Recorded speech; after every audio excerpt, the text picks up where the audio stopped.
Hello guys, bersama saya lagi dalam Alright Nopo Channel. So, tahanan di rumah adakah untuk membebaskan Najib Razak? Sahabat-sahabat semua, atau adakah ini hanya permainan politik daripada Perikatan Nasional? Walaun-walaun tid, lebay-lebay pas, bersatu pembangkang. Itu dia. Jadi apapun sahabat semua, hari ini saya mau bersama dengan anda untuk mendengar sidang media bersama dengan YB Fahmi sebagai juru cakap kerajaan, ya, menjawab persoalan yang ditanya oleh wartawan ini. Jadi tanpa membuang masa sahabat semua, ayo kita bersama-sama ya untuk menonton sidang media ini.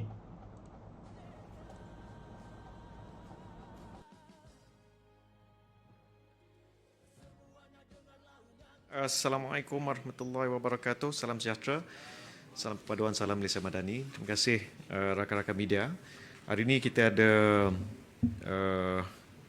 pertama sidang media pasca mesyuarat Jemaah Menteri diikuti dengan pengumuman mengenai logo baru yang akan dimanfaatkan oleh Akademi Kenegaraan. Tapi sebelum saya mulakan, saya ingin ambil kesempatan memandangkan kita kemungkinan tidak akan adakan sidang media pasca mesyuarat Jemaah Menteri minggu depan. Jadi saya ambil kesempatan untuk bagi pihak kerajaan untuk mengucapkan selamat menyambut Deepavali bagi semua yang menyambutnya Deepavali Nalval Tukul. Jadi untuk mulakan, pada mesyuarat Jemaah Menteri hari ini, Yang Amat Berhormat Perdana Menteri telah memutuskan dan bersetuju bahawa sambutan 2 tahun Kerajaan Madani akan diadakan pada 22 hingga 24 November 2024 bertempat di MITEC di Kuala Lumpur, mengambil sempena tarikh Yang Amat Berhormat Perdana Menteri mengangkat sumpah, iaitu 24 November 2022. Jadi perincian kepada atur cara akan diumumkan kemudian. Hari ini saya maklumkan keputusan Jemaah Menteri bahawa sambutan tersebut akan diadakan pada 22 hingga 24 November 2024 bertempat di MITEC di Kuala Lumpur. Kedua, sewaktu menghadiri ataupun sewaktu Yang Amat Berhormat Perdana Menteri ke Kota Kinabalu baru-baru ini, beliau telah dijemput untuk meluncurkan program SIBEC 2024, iaitu Sabah International Blue Economy Conference.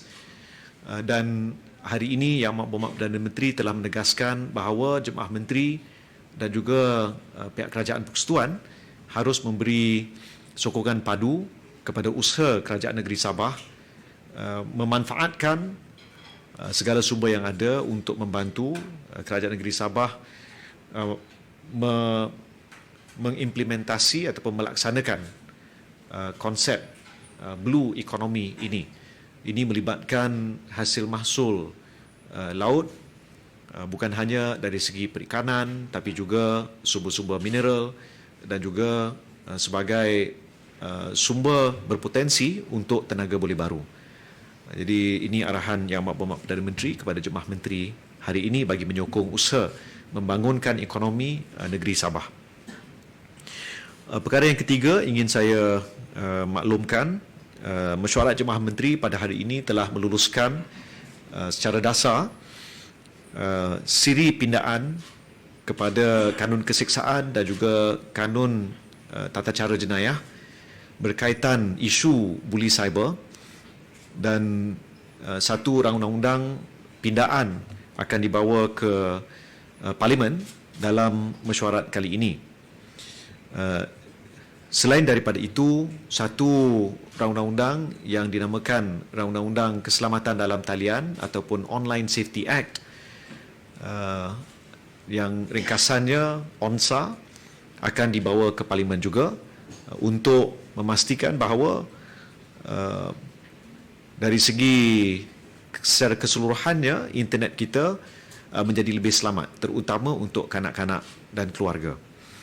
Saya tegaskan, secara keseluruhan ini adalah langkah yang perlu kita ambil untuk menutup kelompongan ataupun dalam bahasa Inggeris disebut lacuna in the law, untuk kita mengambil tindakan yang lebih tegas terhadap mereka yang merupakan buli cyber, kerana pada waktu ini dapatan daripada kajian di pihak kerajaan menunjukkan tidak ada takrif yang tepat bagi jenayah buli, termasuk buli cyber.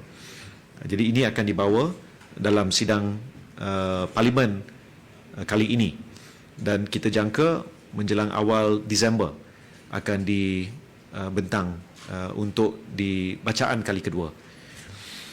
Dan yang seterusnya, sukacita saya maklumkan bahawa RTM dan juga Bernama telah dipilih secara rasmi untuk menjadi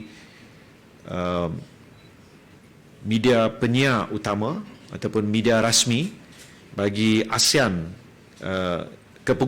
sempena kepengurusian ASEAN 2025, di mana RTM akan menjadi penyiar rasmi, manakala Bernama akan mainkan peranan sebagai agensi media utama yang akan membantu menyelaras aspek-aspek media sepanjang kepengurusian ASEAN tahun depan. Saya percaya dengan pemilihan RTM dan juga Bernama ini bagi siri mesyuarat ASEAN yang akan diadakan sepanjang tahun 2025, rakan-rakan media sama ada dalam negara maupun di peringkat antarabangsa akan dapat diselaras dengan lebih baik, memastikan maklumat yang tepat dapat disampaikan. Di pihak Kementerian Komunikasi, khusus melalui Suruhanjaya Komunikasi dan Multimedia, MCMC juga telah diarahkan untuk membantu memastikan semua lokasi di mana mesyuarat-mesyuarat ASEAN akan diadakan, sama ada di peringkat pegawai tertinggi maupun di peringkat menteri-menteri, dilengkapi dengan internet berkelajuan 5G. Jadi ini yang diusahakan oleh pihak kementerian. Jadi ini beberapa perkara yang ingin saya sampaikan. Saya buka sekarang untuk soalan rakan-rakan media, dipersilakan. Sila sebut nama dan dari media ataupun agensi mana.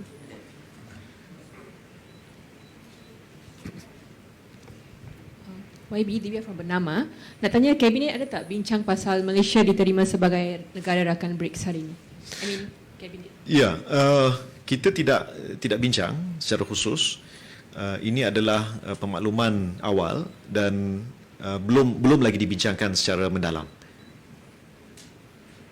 Tapi semestinya kita mengalu-alukan penerimaan Malaysia sebagai sebahagian daripada partner country dalam konteks BRICS ini. Ini akan memberi peluang kepada Malaysia untuk meningkatkan perdagangan dan juga hubungan di antara negara-negara yang juga berada dalam BRICS.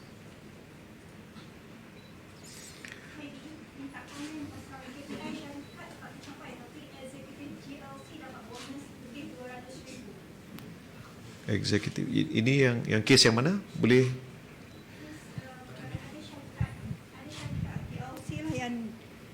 dalam minit mesyuarat daripada sebuah GLC di bawah bidang kuasa jabatan Perdana Menteri didakwa mendapat bonus kepada seorang eksekutif tertinggi, walaupun KPI syarikat tu kurang separuh daripada indeks dia.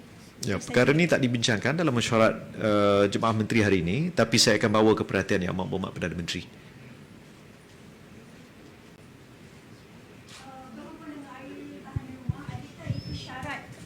Untuk melepaskan ataupun membebaskan Datuk Seri Najib Razak dan VIP lain daripada penjara.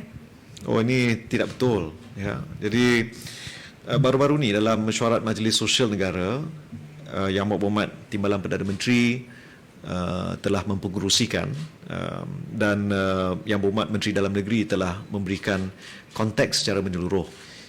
Perbincangan mengenai pindaan kepada ataupun mewujudkan satu akta baru berkaitan tahanan di rumah, dia bermula seawal tahun lalu dalam konteks apa yang disebut sebagai peralihan pandangan kerajaan kepada daripada punitive kepada restorative justice, di mana konsep keadilan itu adalah untuk mengembalikan seseorang individu yang telah didapati bersalah kembali ke dalam komuniti. Antara hasrat kerajaan, pertama, kita dapati pada tahun lalu jumlah yang berada dalam penjara lebih ramai daripada kapasiti yang sepatutnya. Kapasiti penjara-penjara kita adalah sekitar 74,000 orang, tapi pada tahun lalu terdapat 87,000. Jadi tahun lalu telah diadakan satu pilot project di mana 5,000 orang telah menjalani proses boleh disebut sebagai rehabilitasi dalam komuniti. Ada di kalangan mereka yang dikenakan beberapa syarat kehadiran wajib dan beberapa yang dibebaskan awal, dan kebanyakan daripada mereka adalah dari kalangan mereka yang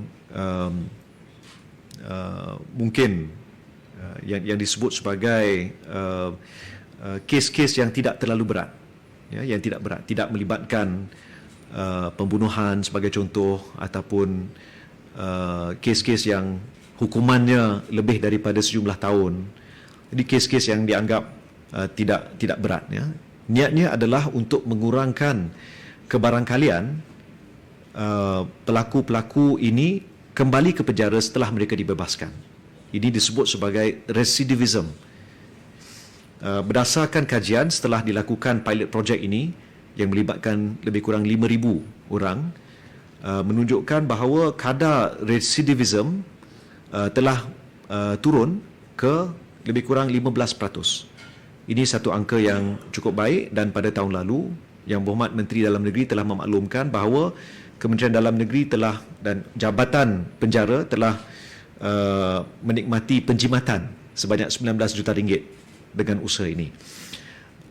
Maka dalam kajian proof of concept ataupun pilot project ini didapati boleh diperluas kerana pada waktu ini masih ada 82,000 orang yang berada dalam penjara, walhal penjara-penjara kita mempunyai kapasiti 74,000 orang.